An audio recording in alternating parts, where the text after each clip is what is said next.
बुंदेलखंड एक ऐसा इलाका है जहां पर पानी की भारी कमी है। हालांकि यहां पर कई तरह की नदियां हैं, लेकिन हम सभी जानते हैं कि जब तक पर्याप्त वर्षा ना हो किसी भी क्षेत्र की पानी की आवश्यकता नहीं पूरी हो सकती है। और बुंदेलखंड ऐसा इलाका है जहां पर औसतन बारिश 60 से 100 सेंटीमीटर तक होती है, जो कि राष्ट्रीय औसत से काफ़ी कम है। ऐसे में ये बहुत महत्वपूर्ण हो जाता है कि यहाँ के किसान वर्षा जल संरक्षण करें, कृषि वानिकी को अपनाएं, ताकि ज़्यादा से ज़्यादा वर्षा यहाँ पर हो सके और इस इलाके में पानी की कमी को दूर किया जा सके। नमस्कार, स्वागत है आपका कृषि विशेष में। मैं हूं अंजू सिंह। आज के कृषि विशेष में हम बात करेंगे इसी बुंदेलखंड इलाके की, साथ ही आपको बताएंगे वर्षा का पूरा विज्ञान, कैसे किस क्षेत्र में बारिश होती है और कैसे हमारे किसान अपने क्षेत्र में बारिश को बढ़ा सकते हैं। इसके लिए उन्हें कुछ महत्वपूर्ण कदम उठाने होंगे। तो आज के कार्यक्रम में हम बात करेंगे पानी की अहमियत के बारे में, कैसे हम महत्वपूर्ण कदम उठाकर वर्षा जल संरक्षण कर सकते हैं। तो चलिए शुरुआत करते हैं आज के कृषि विशेष की, जिसमें हम बात करेंगे आज के विषय पर, यानी जल है तो कल है।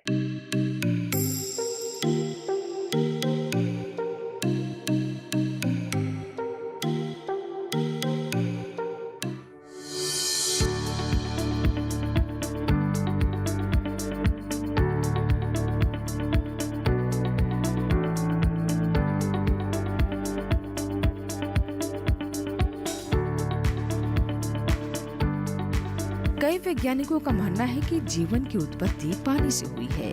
धरती के 2/3 हिस्से पर पानी है और हमारे शरीर में भी पानी की मात्रा 60% से अधिक है।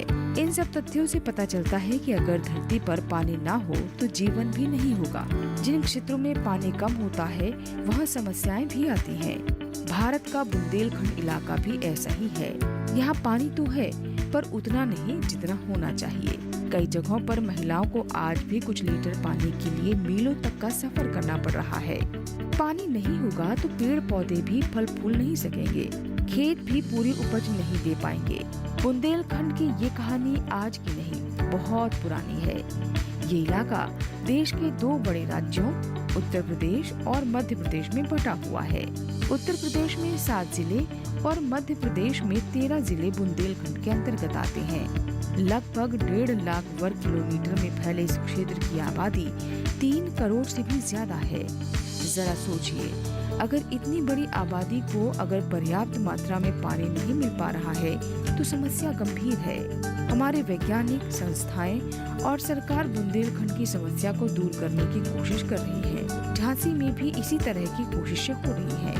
खास तौर से केंद्रीय कृषि वानिकी अनुसंधान संस्थान यानी काफरी कई तरह के प्रयास कर रहा है। कृषि वानिकी को कामयाब बनाने के लिए पानी की जरूरत होती है। काफरी ने बारिश का पानी इकट्ठा करने के लिए बुंदेलखंड में कई चेक डैम बनवाए हैं और कुएं खुदवाए हैं। कृषि विशेष के लिए हम लोग पहुंचे हैं बुंदेलखंड के एक गांव में। जैसा कि आप जानते हैं बुंदेलखंड में काफ़ी पानी की किल्लत होती है, लेकिन सरकार के प्रयास से इनको बहुत ही अच्छा काम मिल रहा है। और पानी पीछे आप देख रहे हैं, पानी पीछे यहाँ पर उपलब्ध है। इसमें जो कृषि वानिकी संस्थान है झांसी का, उसका बहुत बड़ा योगदान है। हमारे साथ वहाँ के डायरेक्टर हैं ए अरुणाचलम जी। उनका कार्य बहुत ही सराहनीय है। आइए उनसे जानते हैं कि इसकी शुरुआत कब हुई और कैसे हुई। सर, इस वाटरशेड में 2011 से काम कर रहे हैं और यहाँ जितने भी किसान हैं, करीब हम लोग 300 किसान के साथ मिलके इस वाटरशेड में पानी की संरक्षण, मिट्टी की संरक्षण, पेड़ पौधे लगाना और मेड़बंदी करना, गैबियंस लगाना, इस तरह का कुआं खुदवाना, और ये सारे प्रयास मतलब एक नहीं अनेक में काम करते हुए एक मकसद ये था कि इस गांव को वाटर डेफिसिट से वाटर सरप्लस में लाना है। और इसकी हमारे सारे वैज्ञानिक गण और हमारे पूरे भारतीय कृषि अनुसंधान परिषद की जितने भी शोध तकनीकियाँ उपलब्ध थी, सबको इधर लाया गया। और आज आप देखेंगे इतनी हरियाली, खुशहाली और पानी की मात्रा, अब एक बारिश हुआ इस सीजन में, उसमें भी भरपूर पानी इस गांव को मिल रही है। और इस तरह का प्रयास अभी आप फील्ड में जाएंगे, पूरे माइक्रो वाटरशेड में 1800 हेक्टेयर कवरेज के लिए हम लोग करीब 9 चेक डैम्स बनाए। और ये चेक डैम्स भी एक यूनिक डिज़ाइन पे बनाए हैं। बुंदेलखंड के लिए एक अनोखी चेक डैम डिज़ाइन बनाया जिसका नाम हम लोग हवेली बोलते हैं। फसल उत्पादन पेड़ और पशुपालन को मिलाकर कृषि वानिकी बनती है। पशुओं को फसलों से खाद मिलती है, जबकि पेड़ जैव विविधता और पर्यावरण के लिए फायदेमंद हैं। ये इंसानों को जीवनदायी ऑक्सीजन देते हैं और जलवायु परिवर्तन के खतरे को भी कम करते हैं। जलवायु परिवर्तन का खतरा कम होगा तो जाहिर सी बात है कि मौसम की अनिश्चितता भी कम होगी, धरती का तापमान भी घटेगा और खेतों से अधिक उत्पादन भी मिलेगा। कृषि वानिकी के तहत फलदार या इमारती लकड़ी के पेड़ लगाने की सलाह दी जाती है। ये ऐसे पेड़ हैं जिनसे किसानों को अतिरिक्त आमदनी हो जाती है। काफरी मेड़ पर पेड़ लगाने को प्राथमिकता दे रहा है, क्योंकि ऐसा करने से पेड़ों के लिए अतिरिक्त जमीन की जरूरत नहीं होती। हमारे साथ बागवानी के साइंटिस्ट हैं डॉक्टर अशोक यादव जी। आइए उनसे जानते हैं किस प्रकार से किसानों की आमदनी बढ़ेगी, कैसे पेड़ पौधे लगाएंगे और कैसे वो पर्यावरण को भी बचाएंगे। अशोक जी बताइए। उद्यानिकी की जो फसलें हैं वो कृषि वानिकी के अंदर एक बहुत ही महत्वपूर्ण रोल अदा करती हैं, क्योंकि उनसे किसानों को तुरंत इनकम मिलती है और ज़्यादा इनकम मिलती है एग्रोनॉमिक क्रॉप के बजाय, गेहूँ, चावल, चना, सरसों की बजाय। तो मेरा प्रयास ये है कि ऐसी फसलों को इंटीग्रेट किया जाए, उनके अंतर्गत सम्मिलित किया जाए कृषि वानिकी के अंतर्गत, ताकि किसान इसको जल्दी से अपनाए और अपनी आय बढ़ा सके। तो हम विभिन्न फलों वाली फसलों को, सब्जियों की फसलों को, औषधीय पौधों को कृषि वानिकी के अंतर्गत लगाकर उनको टेस्ट करते हैं, ताकि किसानों की एक अच्छा मॉडल दे सकें और किसानों को एक अच्छा आय वाला मॉडल दे सकें। बुंदेलखंड में हमेशा से ही पेड़ों की कमी हो ऐसा भी नहीं है। यहाँ पहले काफी मात्रा में पेड़ हुआ करते थे, फिर खेती और दूसरी जरूरतों को पूरा करने के लिए बड़े पैमाने पर उनकी कटाई हुई, जिससे पर्यावरण संतुलन बिगड़ गया। पानी की कमी हुई तो ऐसी फसलें उगाई जाने लगी जो कम पानी में भी पनप जाती हैं, जैसे दालें। भारत एक विशाल देश है, यहाँ अलग अलग तरह की जलवायु पाई जाती है। इसी को ध्यान में रखते हुए हमारे वैज्ञानिकों ने कृषि वानिकी के अलग अलग मॉडल तैयार किए हैं। कृषि वानिकी के लिए क्या महत्वपूर्ण मॉडल हो सकते हैं, उस पर कार्य कर रहा है तथा कृषि वानिकी के लिए तकनीकी जानकारी प्रदान करता है। हमारे संस्थान द्वारा एक अखिल भारतीय समन्वित कृषि वानिकी परियोजना का भी संचालन किया जाता है, जिसके अंतर्गत पूरे राष्ट्र में हमारे 37 केंद्र हैं, जिसके द्वारा हम पूरे सभी जलवायु क्षेत्रों के लिए विभिन्न कृषि वानिकी मॉडल तैयार कर रहे हैं। जैसा कि जब अगर हम पर्वतीय क्षेत्रों की बात करें तो वहाँ पर चारे और फलदार वृक्षों के लिए मोरस अल्बा हुआ या सेब आधारित कृषि वानिकी है, और इस तरह के चारागाह से संबंधित कृषि वानिकी मॉडल तैयार करते हैं। मैदानी इलाकों के लिए पॉपुलर, यूकेलिप्टस है, या मध्य भारत के लिए नीम, शीशम और सागौन आधारित, और तटीय क्षेत्रों के लिए कैजुरीना है, सागौन है। इस तरह के हम कृषि वानिकी मॉडल तैयार करते हैं। कोशिशों का असर भी दिखाई दे रहा है। झांसी और बुंदेलखंड में पहले किसान कुछ ही फसलें उगा पाते थे, आज 4-5 तरह की फसलें हो रही हैं। काफरी के वैज्ञानिकों का दावा है कि कई गांवों में कोई भी खेत बिना पेड़ के नहीं मिलेगा। कृषि वानिकी पड़ती भूमि को भी बचाने का काम कर रही है। जिन जगहों पर पहले दूर दूर तक फसलें या पेड़ नहीं उग पाते थे, आज वहाँ भी हरियाली दिखाई दे रही है।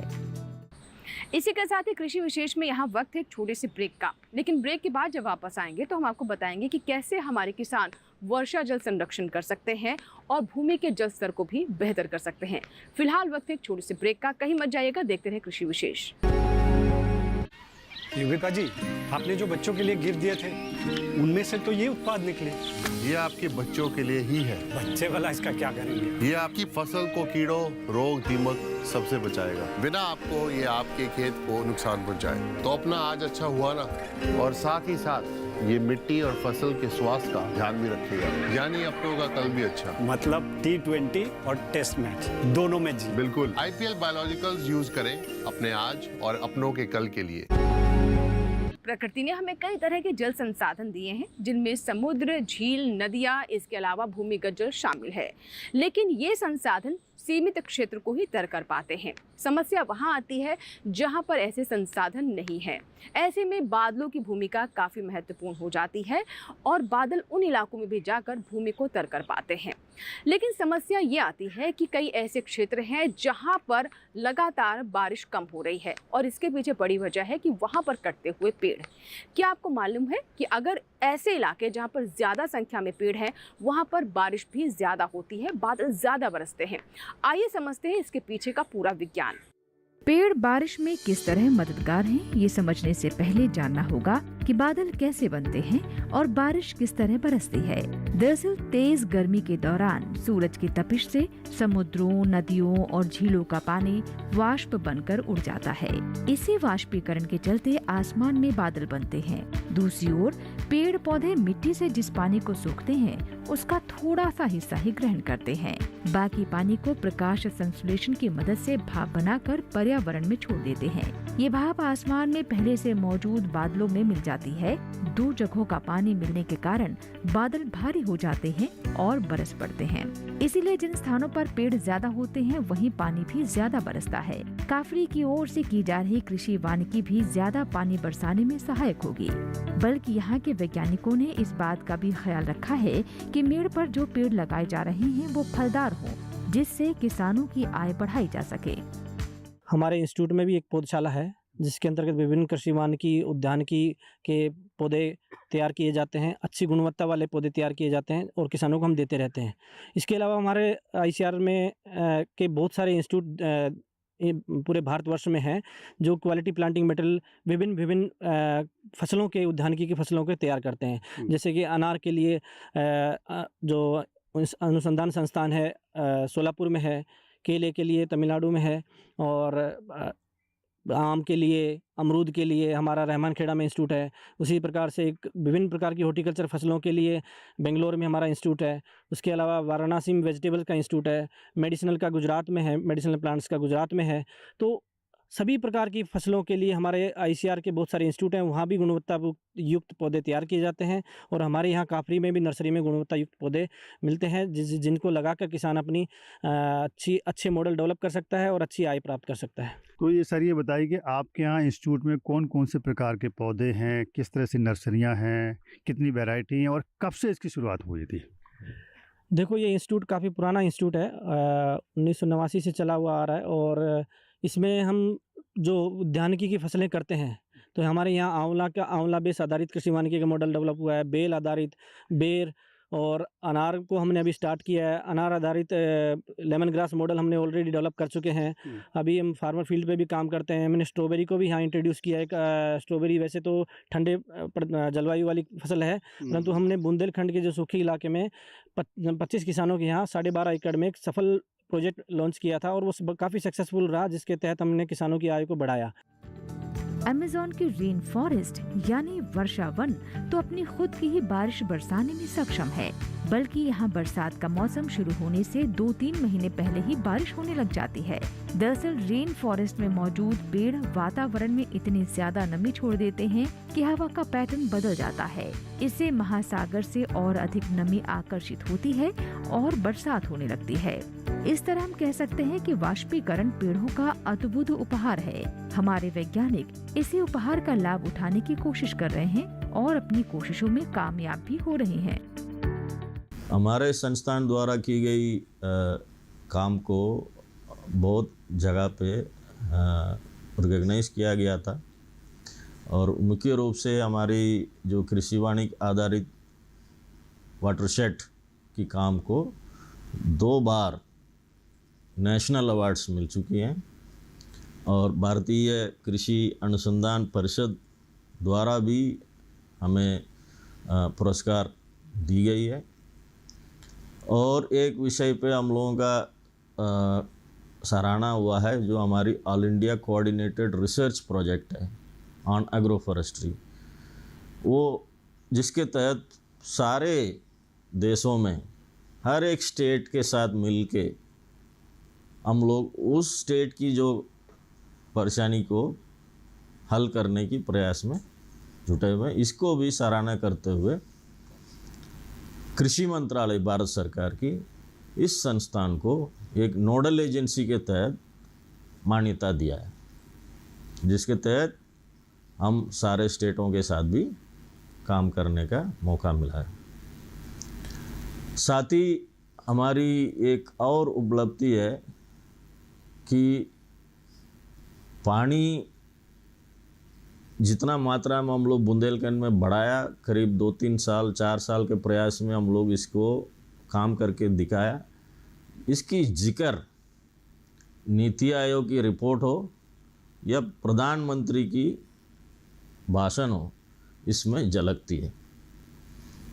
और हमारे द्वारा जो किसान जो काम सपोर्ट करके हम लोग जगह जगह पे करते हैं, खास करके जम्मू कश्मीर हो या लागोल टाइप की हिमाचल के एरिया हो, रिमोट एरिया में भी हमारे काम होता है, जिसकी सराहना भी कई बार मन की बातों में आ चुकी है।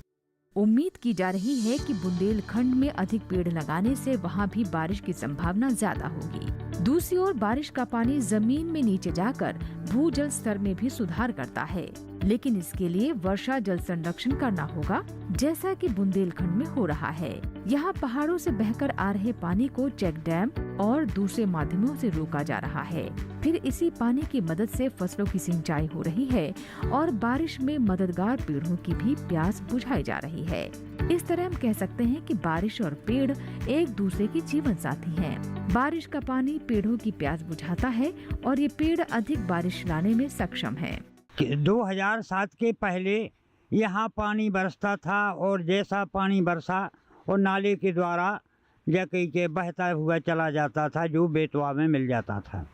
लेकिन 2007 में राष्ट्रीय कृषि अनुसंधान केंद्र झांसी द्वारा आए अधिकारियों ने यहाँ पर एक जो है योजना लाई। इन्होंने जो है यहाँ 7 चेक डैम बनवाए और अब जो है इसका नतीजा ये हुआ कि जो पानी बहता चला जाता था वो अब रुकने लगा है।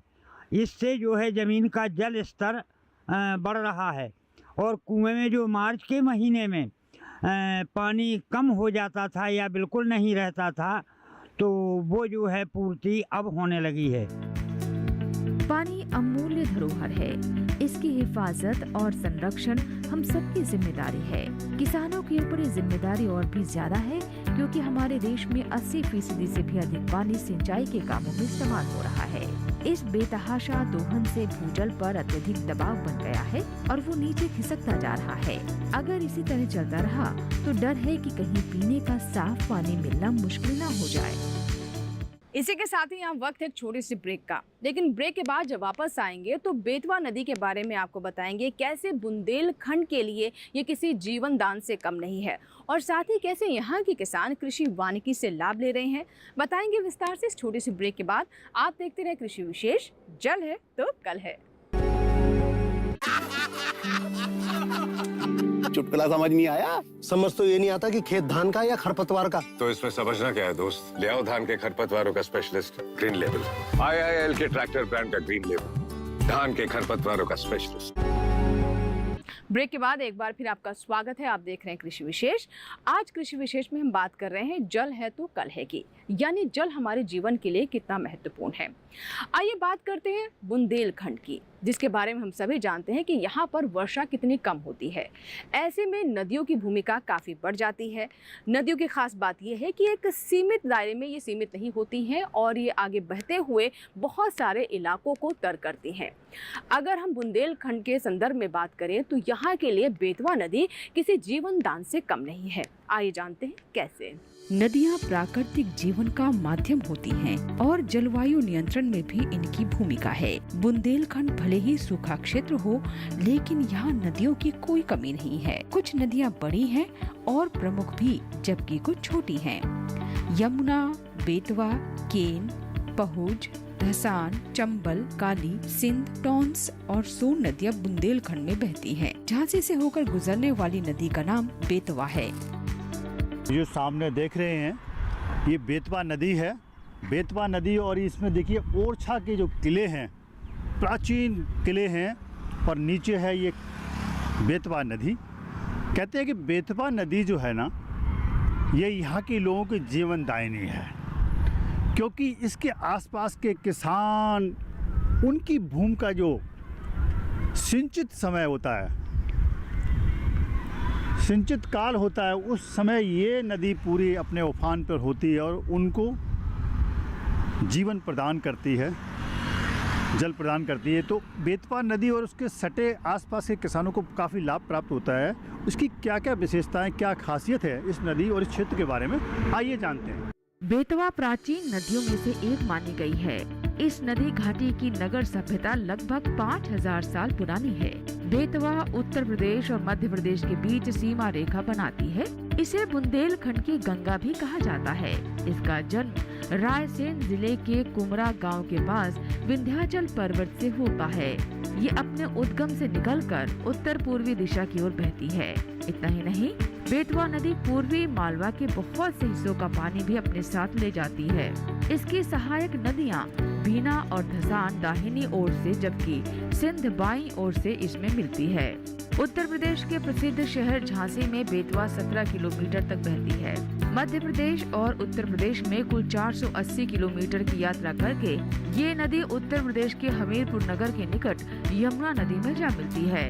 इतनी सारी नदियां होने के बावजूद बुंदेलखंड सूखा क्षेत्र है, इसीलिए वर्षा जल संरक्षण बहुत जरूरी है। वर्षा जल संरक्षण के लिए केंद्र राज्य सरकारों की ओर से मदद भी मिल रही है।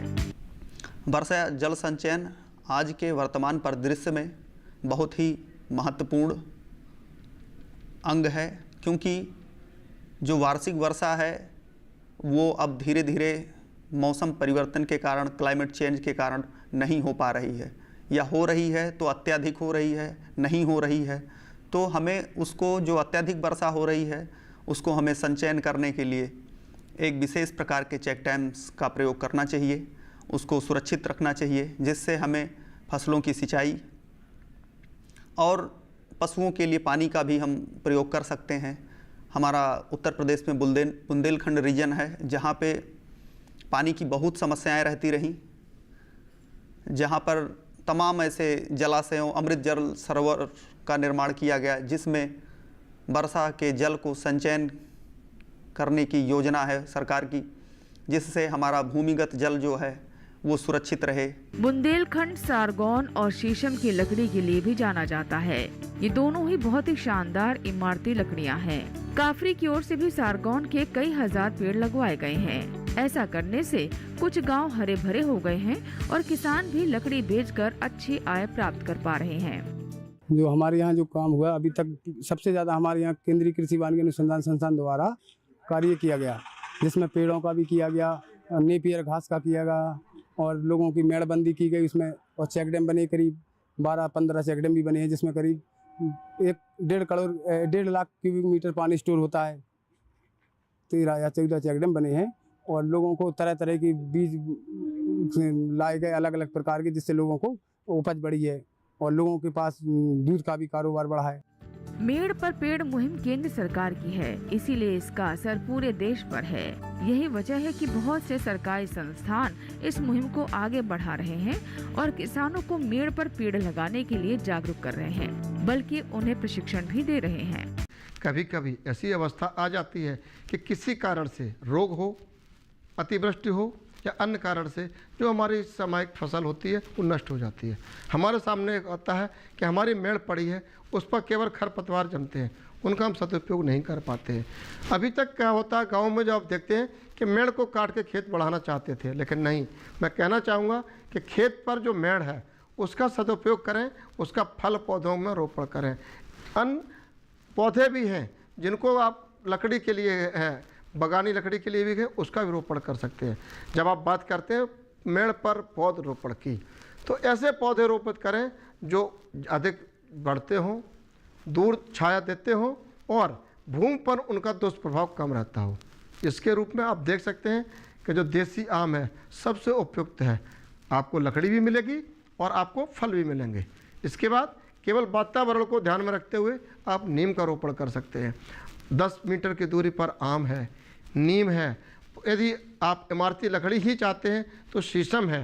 पेड़ लगाना और जल का संरक्षण करना सिर्फ किसानों की ही जिम्मेदारी नहीं, बल्कि हर शख्स का काम है, क्योंकि स्वच्छ वातावरण और साफ पानी हर किसी की जरूरत है। इसीलिए जहाँ भी संभव हो पेड़ जरूर लगाएं। इसके अलावा पानी को सोच समझकर खर्च करें, क्योंकि इसकी एक एक बूंद कीमती है। तो ये था हमारा आज का कृषि विशेष, जिसमें हमने बात की मेड़ पर पेड़ की और कैसे कृषि वानिकी उन क्षेत्रों की तकदीर बदल सकता है जहां पर वर्षा कम होती है। इसके अलावा हमारे किसानों की आय में भी इससे वृद्धि हो सकती है। आशा करते हैं कि आज का कार्यक्रम आपको जरूर पसंद आया होगा।